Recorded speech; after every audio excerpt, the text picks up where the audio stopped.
जेहलम की तहसील सोहावा में GT road पर पिनमती खान पुल पर एक अफसोसनाक हादसा पेश आया, जहां एक ट्रक और आयल टैंकर के खौफनाक तसादुम के 22-13 घंटे से जायद का बदतरीन ट्रैफिक जाम देखने में आया।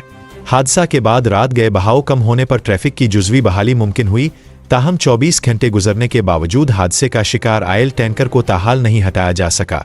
हादसे के बाद लाहौर से रावलपिंडी जाने वाला ट्रैक मुकम्मल तौर पर बंद कर दिया गया है, जबकि एक तरफा ट्रैफिक भी शदीद सुस्त रवि का शिकार है। मोटरवे पुलिस के मुताबिक ट्रैफिक की मुकम्मल बहाली में मजीद कई घंटे लग सकते हैं।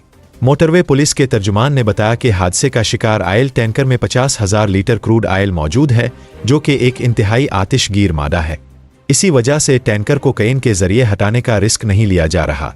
SSP मोटरवे पुलिस का कहना है कि टैंकर से आयल को दूसरे टैंकर में इंतहाई एहतियात के साथ मुंतकिल किया जा रहा है, ताकि किसी भी नाखुशगवार वाक़ये से बचा जा सके। उनके मुताबिक इस अमल में मजीद 3 से 4 घंटे लग सकते हैं। आयल की मुकम्मल मुंतकली के बाद ही टैंकर को क्रेन के जरिए हटाया जाएगा, जिसके बाद ट्रैफिक को दोनों अतराफ से खोल दिया जाएगा।